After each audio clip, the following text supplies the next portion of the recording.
hampir semua jawaban dari Asia itu mengatakan prototype, hal yang normal, hal yang wajar. Bahkan dia juga mengatakan bahwa baru tahunya adanya share pembagian dana itu di persidangan ini. Tanggapan dari Jaksa seperti apa, Pak? Ya, baik begini. Yang pertama, kami menyampaikan bahwa apa yang disampaikan Pak Syahrul Yassin Limpo, kita menilainya sebagai keterangan saksi yang juga sekaligus sebagai keterangan terdakwa.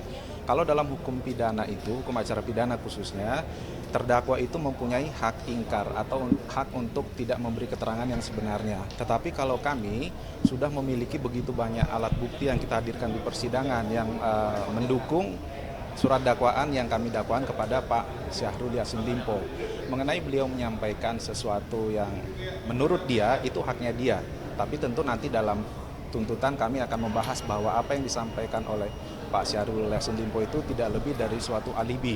Contohnya alibi apa? Dengan tidak langsung beliau mengakui sesuatu yang tidak benar, kan begitu. Contohnya, ya saya menerima uang sekian ribu dolar ke luar negeri, menurut saya wajar itu sebagai menteri. Kita bisa bayangkan pendapat seseorang penyelenggara negara yang menerima uang tanpa suatu tanda terima yang resmi, tanpa suatu SPJ, tapi dianggap sebagai pemberian yang wajar. Itu kan sesuatu yang, tapi nanti itu menjadi kesimpulan kita lah. Kita masih fokus bahwa alat bukti yang kami hadirkan di persidangan sudah terang benderang menyatakan bahwa apa yang dilakukan Pak Syahrul Yassin Limpo bersama Pak Kasdi Subagiono dan Pak Hatta itu adalah sesuatu yang bertentangan dengan hukum, begitu. Tapi sejauh ini keterangan dari Asia sendiri akan mempermudah nggak untuk jaksa penuntut umum untuk menyimpulkan ataupun membuat kesimpulan terhadap tuntutan yang nanti akan diberikan kepada Asia? Baik, dapat saya sampaikan beberapa peristiwa yang ada di dalam surat dakwaan itu diakui semua, bukan semua dalam artian perspektif penilaian ya, artinya membenarkan ada peristiwa itu, seperti misalnya peristiwa rapat dengan eselon 1 yang mana beliau minta untuk mundur kalau tidak sejalan dengan beliau, memarahi mantan sekjen Pak Momon dan sebagainya. Namun beliau membungkus itu dengan versi keterangannya sendiri bahwa itu bukanlah bentuk perintah atau bentuk teguran. Itu silahkan saja. Yang pasti adalah beliau secara tidak langsung sudah mengakui peristiwa di dalam dakwaan itu ada. Kan yang utama itu. Kalau masalah kesimpulan nanti kita simpulkan saja berdasarkan alat bukti. Saya rasa masyarakat dan media bisa melihat alat bukti yang ditampilkan itu seperti apa dibanding dengan keterangan sepihak dari Pak Syahrul Yassin Limpo. Saya kira begitu. Apakah nanti juga dari jaksa penuntut umum akan menanyakan soal uang yang diberikan kepada ketua KPK di Firly Bahuri yang sebesar 800 juta rupiah?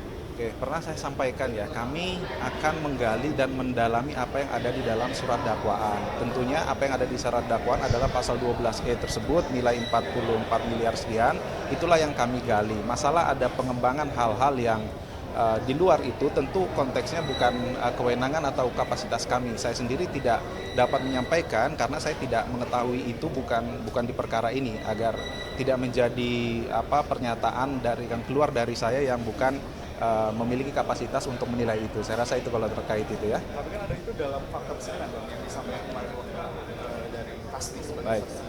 Ya, itu kan fakta persidangan yang di luar dakwaan, kan begitu. Kalau kami membuktikan yang di dalam dakwaan. Kalau mengenai yang di luar dakwaan, silakan diikuti perkembangannya saja kepada penyidik yang menangani perkara dimaksud, agar tidak menjadi pemberian penilaian yang tidak berdasarkan validitas data yang kami miliki.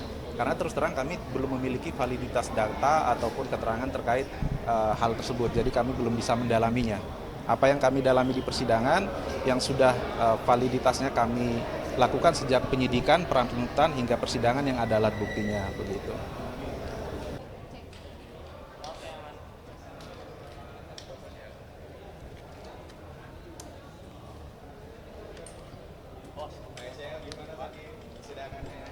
Kan udah selesai, nggak apa-apa Pak. Dikit aja Pak.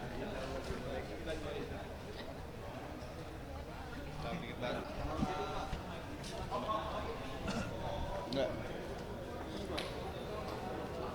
Udah. Boleh munduran sedikit? Munduran. Oke. Ya, gimana? What happened? I know.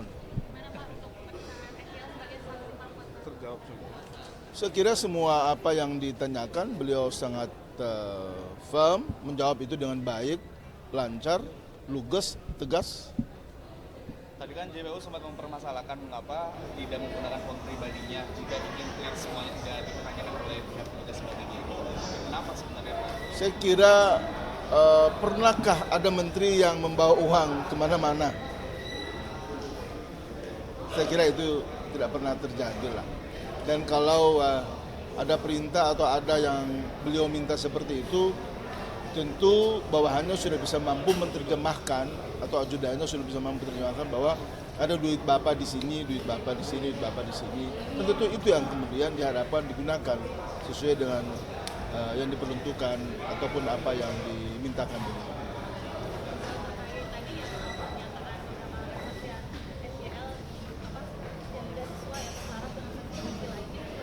Ya, saya kira itu wajar aja kan, toh yang mengalami kan beliau. Yang memberikan kesaksian yang kemudian hari ini menuduh atau semua menunjuk ke beliau, saya kira itu ya wajar lah. Siapa sih yang mau memikul beban-beban itu? Tapi kan kemudian beliau tadi dan di beberapa kesempatan setiap saat selalu menegaskan bahwa hal-hal yang berkaitan dengan hal teknis itu beliau tidak pernah ikut campur. Beliau tidak pernah cawe-cawe soal-soal seperti itu.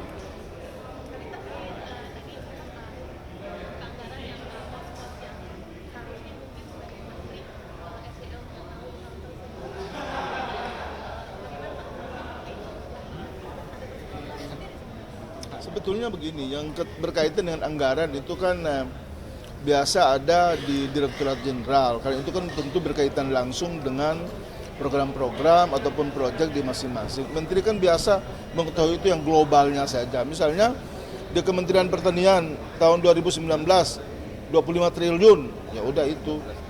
Nah, kalau sudah masuk ke hal teknis, misalnya berapa triliun di mana, berapa triliun di mana, ya tentu lebih mengetahui itu adalah Dirjen maupun juga Sekjen masing-masing. Nah, beliau kan lebih ke kebijakan sebetulnya.